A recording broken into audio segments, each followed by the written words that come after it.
En Confesiones de una bruja hay episodios donde Sofía te cuenta cosas muy delicadas. Por ejemplo, Totalmente. cómo van políticos, cómo van paramilitares, cómo hace rezos, cómo hace cantidad de cosas.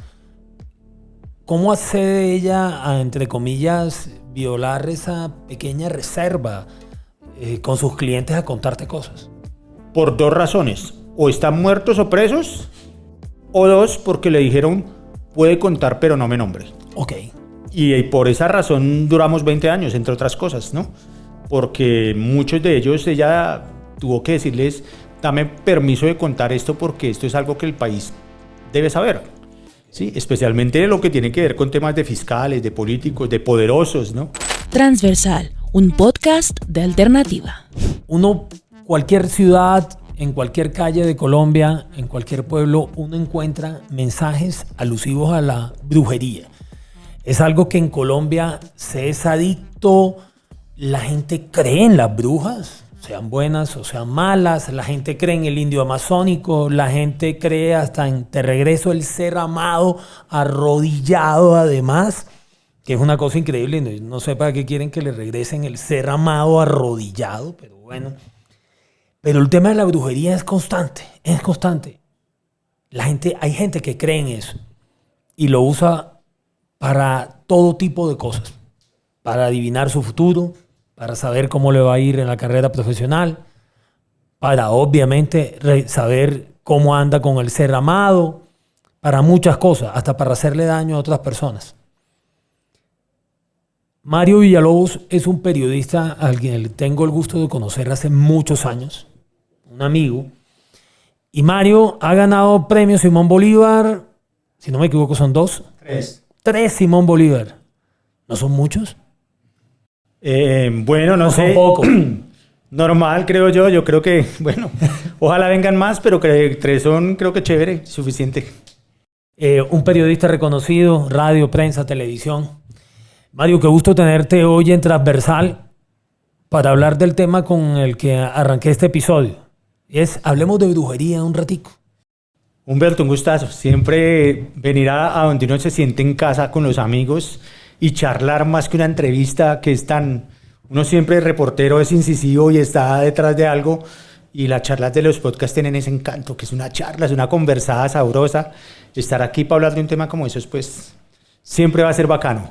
Y nada, pues es un tema en el que yo no creía, hermano. O sea, yo era el más escéptico de la vida, y en el año 99... por cuestiones periodísticas y de trabajo, doy con Sofía del Guercio.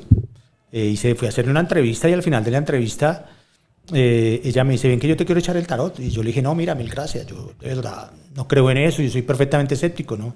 Ella me dijo, ven que yo cobro, a precio de hoy, le calculo yo como $1.000.000 por la consulta. Y yo, mira, te agradezco tu generosidad, pero no. ¿$1.000.000? Por la echada del tarot, hermano. Es una locura, y hay gente que los paga. No, es un emprendimiento bueno. Ese emprendimiento tiene muchas arandelas y muy bravas. Al final, para hacerte el cuento corto, yo accedo.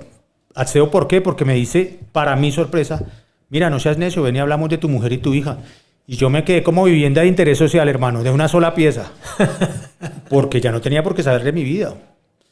Después de que me tira el tarot por simple curiosidad mía, me dice 2 cosas que se cumplieron al pie de la letra. La primera fue, estamos en octubre del 99, a mitad del año entrante ya no estás casado. Y efectivamente yo me divorcié de la madre de mi hija a mitad del 2000. Y la segunda cosa fue, mira, pero no te preocupes que para el día de tu cumpleaños, por ahí cerquita, vas a recibir un gran reconocimiento en tu trabajo. Yo cumplo el 5 de septiembre, el 8 de septiembre del 2000 me entregaron el primero de los 3 Simón Bolívar que me han otorgado. En ambas ocasiones ella me llama a Humber y me dice, ves que la vida sola se encarga de darle un cachetadón a los escépticos. Con el tiempo yo me vuelvo amigo de su nuera, que es a la de su asistente personal, Rochi Vallejo. Y un día en una comida Rochi me dice, hermano, me voy porque mañana llega Nicanor y yo no tengo nada listo. Y yo, ¿y quién es Nicanor? Dice, no, Nicanor Ochoa es un sanador venezolano que posee la materia de Sofía para hacer sanación.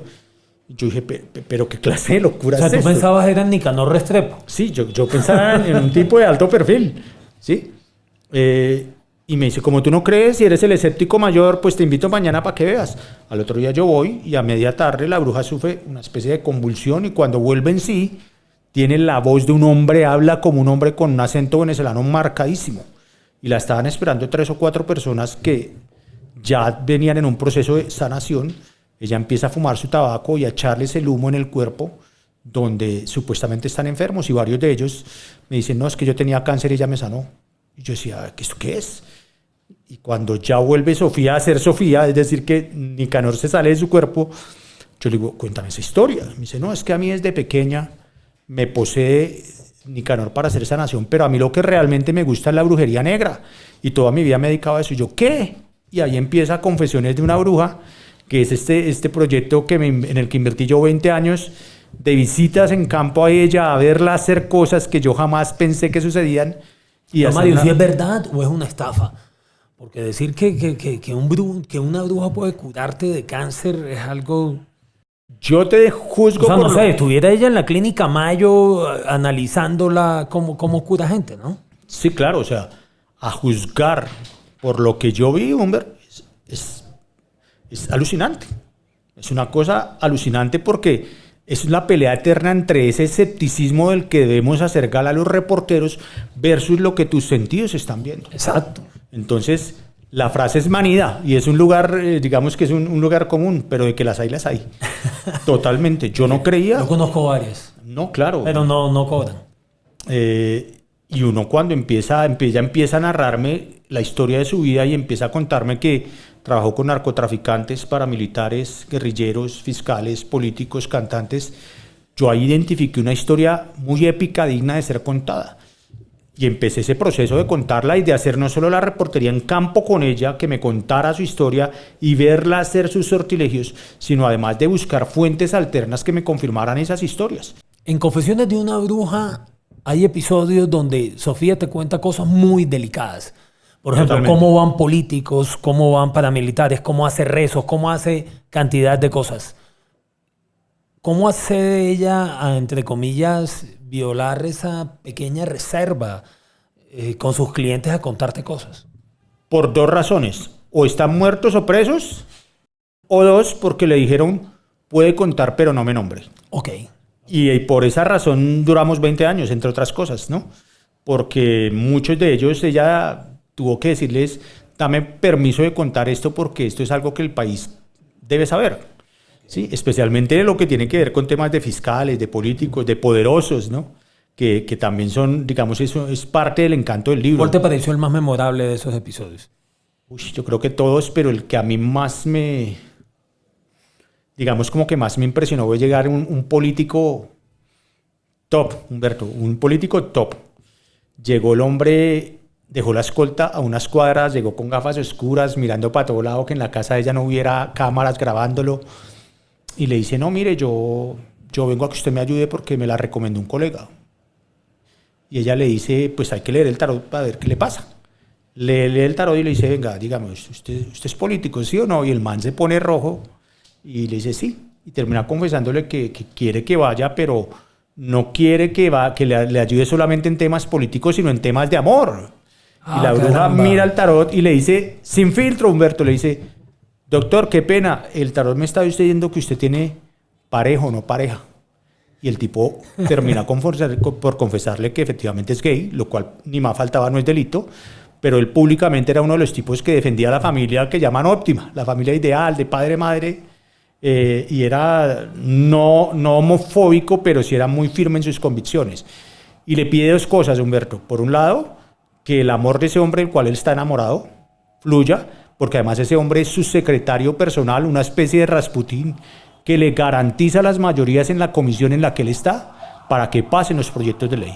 Y por otro lado le pide activar las envidias que tienen, quitarse las envidias de otros colegas en ese protagonismo político, que lo proteja de la envidia de otros colegas que él también sabía que estaban recurriendo a otros brujos.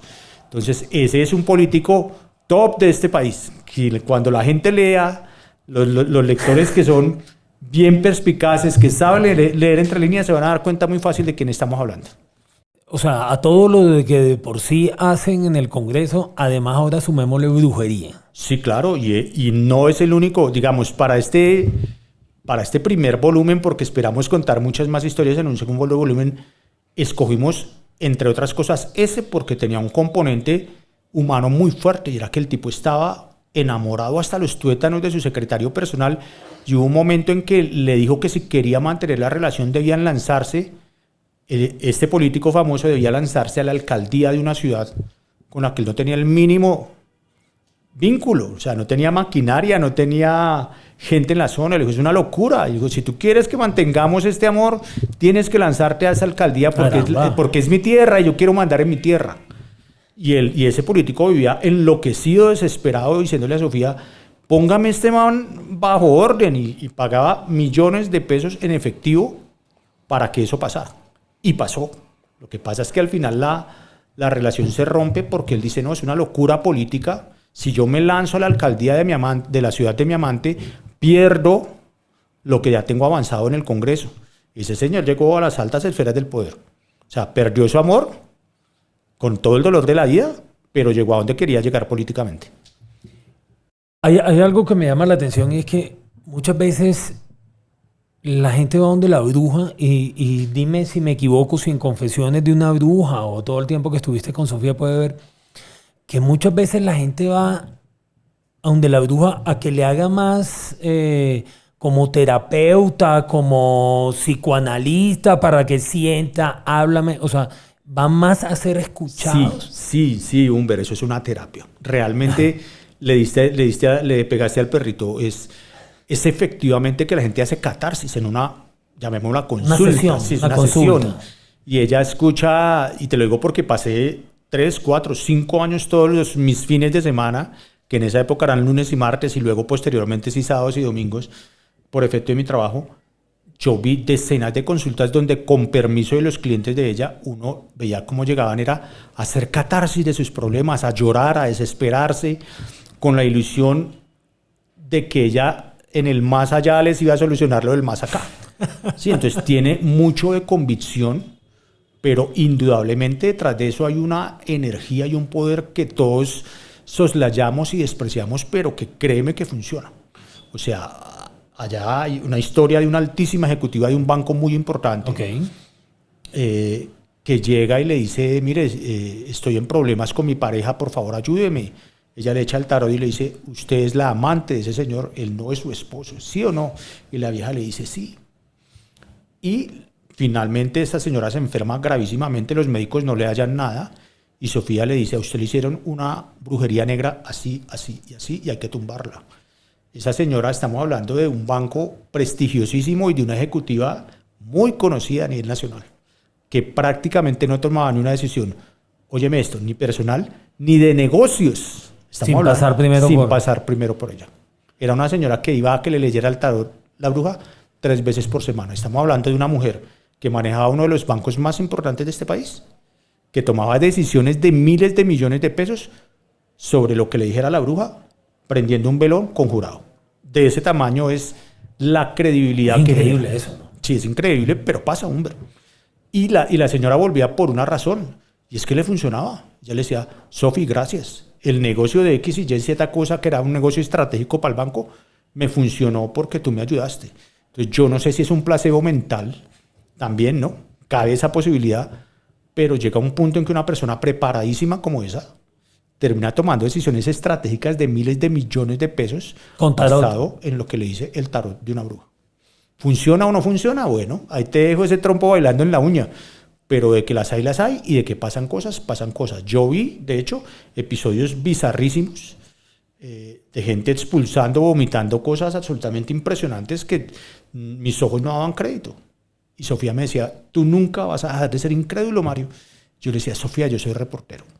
Y los reporteros no comemos entero, y soy como Santo Tomás. Hasta no ver, no creer, e incluso viendo sigo dudando, porque ese es mi trabajo como reportero. No, Mario, y tú que has hecho investigación y has tocado temas políticos, temas de corrupción, temas de todo tipo, de orden público, sabes que si hay gente incrédula por la capacidad de asombro posible, son los periodistas colombianos, creo yo, porque uno cree que llegó a lo máximo y no lo has visto todo. No, este es un país donde cuando uno es jefe de emisión, por ejemplo, de un noticiero y se sienta a hacer una continuidad de noticias, deja por fuera 5, 10 o 15 noticias grandes, porque este país es imprevisible, ¿no? Y es, o sea, la gente se asombra con la obra de Gabo, y Gabo creo que no tuvo el tiempo para contar el 90% de lo que hubiera querido contar, ¿no? Porque este país es absolutamente macondiano. Para hablar en términos de él, la palabra macondiano la acuñamos para hablar de lo increíble y creo que se queda corto. Y parte de eso es ese componente de cómo, decías tú al principio de esta charla, la gente paga, hermano, para que le digan lo que quiere oír. Lo que quiere oír, ¿cierto? También, ¿no? O sea, en muchas ocasiones Sofía me decía, marica, yo termino siendo como psicóloga, como psiquiatra, claro. Como que la gente me cuenta cosas y después de oírla 20, 30, 40 minutos dice, venga, pero miremos a ver qué dice el tarot y procedemos. Y pagaban, yo vi como personajes de la vida pública de este país delante mío, haciendo reportería en campo con ella. Sacaban maletines de 5, 10, 20 millones de pesos para pagar el efectivo. Y estamos hablando de poderosos, de criminales y de famosos. De todas las estirpes y de todas las calañas.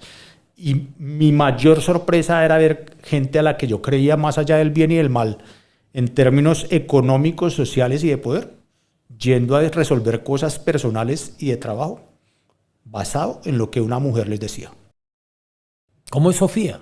¿Cómo es Sofía la protagonista de tu libro, de Confesiones? Costeña, grande, histriónica y un ser humano que ha sufrido mucho, porque a la luz de toda esta mezcolanza entre bruja negra y bruja blanca de meterse con tantos criminales, ha sufrido la persecución cuando ella paró, porque hay un momento en que pierde 2 de sus hijos por una pelea espiritual con una entidad oscura, como ella la llama, sueña cómo van a morir 2 de sus hijos y efectivamente mueren como lo sueña, y ella cuando los pierde, para esa época ya tenía una adicción grandísima a la cocaína, al licor, al cigarrillo, y para con todo eso.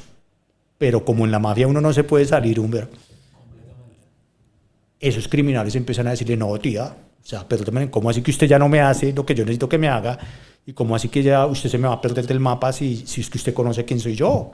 Se empiezan a amenazarla de muerte, a secuestrarla, a amenazarle a su familia, y ella mantiene una lucha ya personal, y cuando muere su segunda hija, que se le muere en brazos, camino al hospital, ella toma la decisión de no volver a hacer brujería negra. Y ahí hay un episodio, por ejemplo, con unos fiscales de altísimo rango que le dicen, me están persiguiendo, me están investigando porque yo tengo una montaña de pruebas que me incriminan, necesito que me ayude. Y hay tanta plata y necesito que le haga un daño a quien me está investigando, y ella dice no. Y le dan ni siquiera pesos, Humber. Delante mío pasó un maletín lleno de dólares y 1 kilo de cocaína porque ella estaba empezando a dejar la cocaína. Un fiscal de altísimo rango. Y ella le dijo no.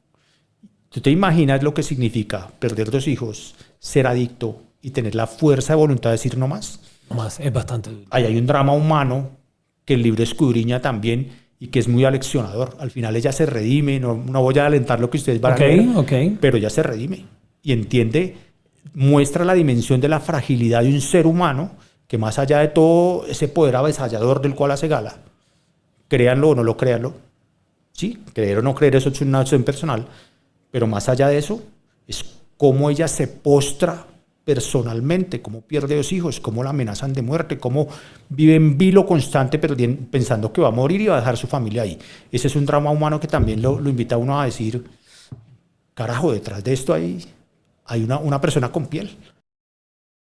¿Y tú terminaste creyendo en la brujería, Mario? O sea, yo que te conozco y eres un tipo bastante escéptico, bastante incrédulo, que le gusta por eso investigar las vainas. ¿Tú creíste que saliste convencido o simplemente...? Yo sigo siendo muy escéptico, muy incrédulo, pero hay cosas que mis sentidos ¿Te sorprendieron? me sorprendieron. De hecho, Humber, una de las cosas que más me costaba, y lo conversé con ella ahorita en julio cuando estábamos dándole las pinceladas final, era, le dije, Sofi, te voy a contar algo que ya no profesionalmente, sino como amigos, y es, si algo me costaba a mí era ir a hacer reportería con ella ahí, porque cuando yo salía, hermano, salía como si me hubieran agarrado a palos, hermano.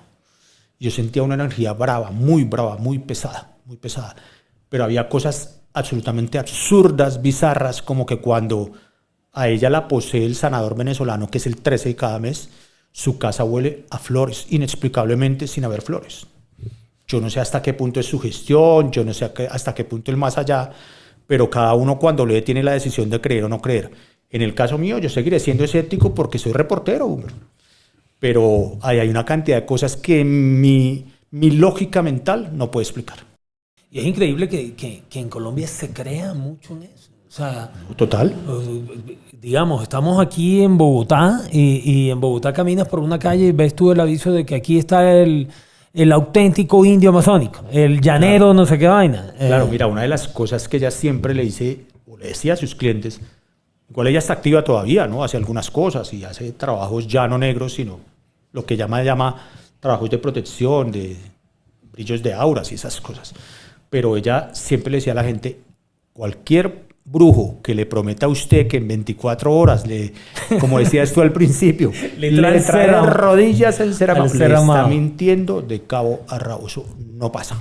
Como el que le dice que mira, te voy a hacer un estudio de numerología, adelántame 1 millón porque te voy a dar los números del baloto. Ya dice, si eso fuera así, pues ya me lo había ganado yo, hermano. Así de sencillo. Hay cosas que pasan, Humberto, cosas que están más allá del entendimiento humano y más allá del escepticismo de reporteros curtidos como tú o como yo.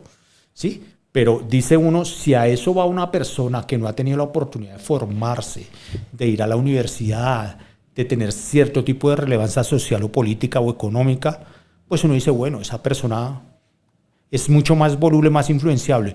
Pero lo más sorprendente es que el top de sus clientes eran poderosos, eran criminales y eran famosos. Increíble. Yo vi políticos, cantantes, fiscales, bandidos de todas las calañas llegando con millones de pesos en efectivo a decirle a ella, solucióneme. Y volvían porque según ellos le solucionaron. Eso es una cosa que yo todavía no creo. Hay algo que me llama la atención, es 2 veces han mencionado el tema de los fiscales y me llama la atención. O sea, el fiscal tiene que trabajar o acusar con pruebas. O sea, claro, pero pruebas del más allá ya eso es otro cuento. Claro, mira, les voy a dar un pedacito de uno de los capítulos del libro que es, llega un fiscal general y cuando llega se da cuenta que hay cerca de unos 15, 20 fiscales de primera línea envueltos en asuntos de aparente corrupción. Y nombra a un delegado, le dice, hermano, escárbeme eso y mire. 3 de esos involucrados, a quienes yo conocí y veía frecuentar a Sofía, llegan y le dicen, Sofía, en esto yo tengo rabo de paja. Y empiezan a hacer brujería negra para evitar esas investigaciones. Para que te hagas una idea, ¿recuerdas ese episodio en que pasó en la vida real, que una señora de los tintos colocó un micrófono en la sala de la corte? En la sala de la corte, bueno, casualmente. La famosa Matajari. Bueno, aquí pasó algo parecido y es que lograron infiltrar la oficina de ese investigador delegado por el fiscal general. La infiltraron y colocaron lo que llaman ellos, los esotéricos, un guardado. Unos objetos para impedir que las investigaciones avanzaran y efectivamente las investigaciones nunca llegaron a buen puerto. Esos 3 fiscales, de esos 3, 2 que eran mujeres, lograron atajar esas investigaciones a punta de lo que ellos llamaban ayuda de Sofía. Y estaban manejando casos absolutamente mediáticos y poderosos. Eran fiscales de primera línea, pero eran fiscales, digamos, que estaban envueltos o sobre los cuales recaían tantas sospechas que el fiscal general dijo, averígüenme en qué está esta gente.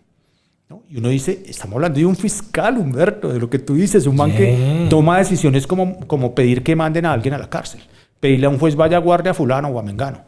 Pero ellos mismos reconocen en el relato del libro que efectivamente ellos tenían lazos con organizaciones non sanctas. Entonces uno dice, si querían estar protegidos, por claro, decirlo así.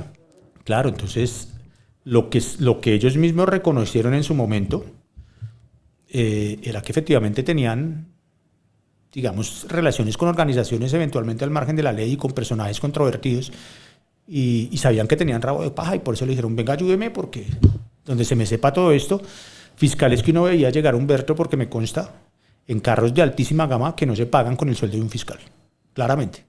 ¿Sí?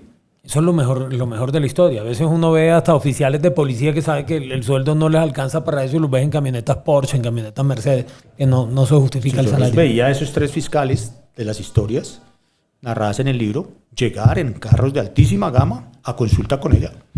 ¿Sí? Apréndame una vela, apréndame un velón para yo estar claro en esta exposición en un juicio, por ejemplo.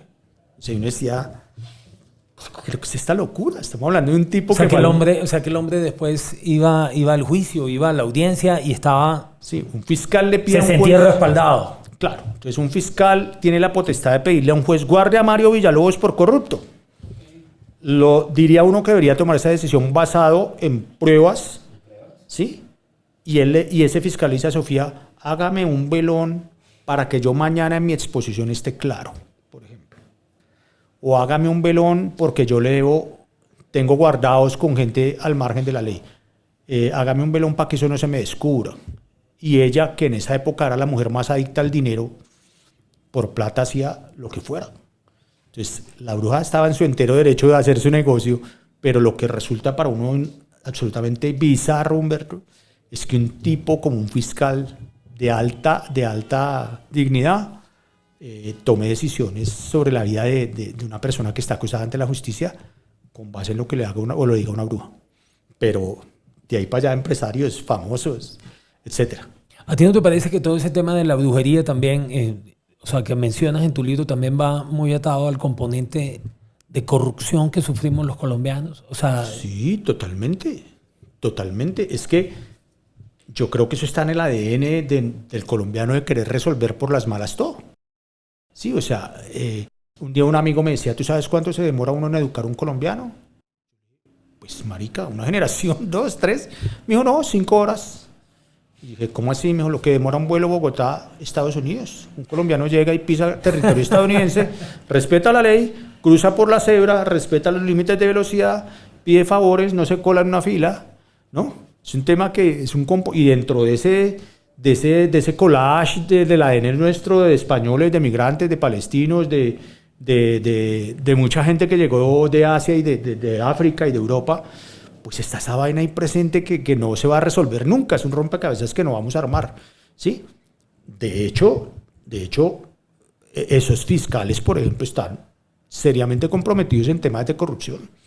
Sí, ellos mismos le confesaban a Sofía cómo ellos estaban demorando órdenes de trabajo e investigaciones para cubrir casos que a ellos les convenía porque aparentemente detrás de eso iban a recibir un dinero. la corrupción es el cáncer más grande que tenemos en este país. O sea, se roba la plata de la alimentación de los niños, se roba la carretera, se te roba hospitales.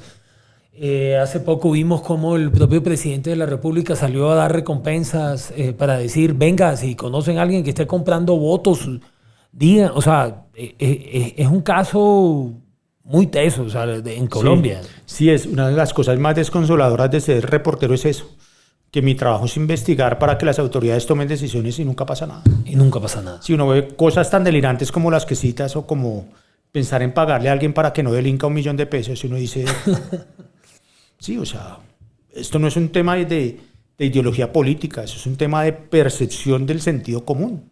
Tú no puedes premiar a un delincuente, porque entonces estás poniendo de rodillas. Eso es algo de lo que, y es bueno que tocas en tu libro, de esos límites, pero en Colombia no sé por qué la gente cree, y mira lo que lo ves tú en Confesiones de una bruja, es cómo acudo a forzar a hacer cosas malas para tener resultados buenos para mí. Claro.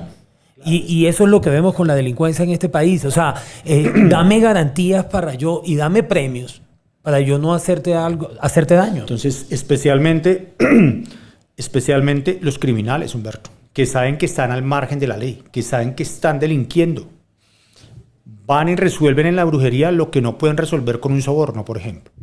Entonces, uno de los capítulos narra la bonanza marimbera de los 70 y se produce cuando un gran capo de esos, muy famoso, acude a ella para decirle, mire, me están robando, otros marimberos me están robando y se me cayó un cargamento de 20 toneladas que me resolvieron, que yo tenía, me lo robaron otros delincuentes, resuélvame eso. Se habían matado a tiros durante un año, robándose la marimba unos a otros, y él finalmente, como no lo puede resolver ni a las buenas ni a las malas, acude a la bruja. Y la bruja, en el libro está narrado cómo le resuelve efectivamente protegerle el último cargamento que si se le caía a ese le costaba la vida. Entonces es absolutamente loco pensar como lo dices tú, cómo tú quieres resolver a las malas lo que tú quieres. ¿Sí? Y si eso significa ir a donde un esotérico, pisotear a alguien o mandarlo matar como vi yo a Sofía declarar la muerte de muchas personas con hechizos. Dice, esto es delirante, pero eso somos, ese es el ADN del colombiano, eso no va a cambiar. O sea, vamos a morir tú y yo, nuestros hijos y nuestros nietos, y los colombianos van a seguir consultando a los brujos. Van a seguir consultando a los brujos. La gente cree en los brujos. Sin duda. Y especialmente en los brujos. Más en las mujeres que en los hombres. ¿Sí? Porque en este ejercicio de reportería entrevisté a muchísimos brujos. Cubanos, paleros cubanos. De vudú haitiano, como para uno ver cómo es eso. Para poder hablar del tema había que entenderlo. Y siempre me espeluznó. Pero si hubo alguien que me espeluznó por acertada y por ver cómo volvían a ella a ofrecerle incluso más plata de lo que les cobraba, fue Sofía. Muchos poderosos y famosos llegaron a decirle, mire, me funcionó bien, que ahora necesito que me haga esta otra cosa. Y ella les pedía plata para que le dijeran que no y le decían que sí, y se la daban en efectivo. O sea, Mario, ¿qué podemos decirle a la gente cuando vaya al supermercado, vaya a la librería, se va a encontrar con confesiones de una bruja? ¿Va a poder decir el lector de que las hay? Totalmente. Y es creo que es un gran ejercicio, como dicen las mamás, no es porque sea mi hijo, pero es muy bonito, ¿no? Pero es que narra 3 o 4 Colombias, desde los 70s para acá. La Colombia de los marimberos, la Colombia de los paracos, la Colombia de la guerrilla y la Colombia urbana de Bogotá, donde hay corruptos, donde hay fiscales, donde hay poderosos, donde hay famosos. Entonces vas a encontrar una narración de una Colombia en diferentes colores. Y yo creo que es un ejercicio de vida poderlo hacer. Entonces, a quien lo quiera, pues lo consiguen en testigodirectoeditorial.com, en versión física, se la hacen llegar a la casa o descargable, y ya en todas las papelerías, en todas las librerías, perdón, en la Panamericana, en la Lerner, en la Nacional, y así que, bueno, nada, esperamos que la gente lo lea, se divierta y nos dé la bendición y la aprobación para poder contar un segundo volumen en el que ya estamos trabajando, que tiene cosas todavía más sabrosas de gente muy, muy conocida. Mario Villalobos, muchas gracias por esta conversación transversal.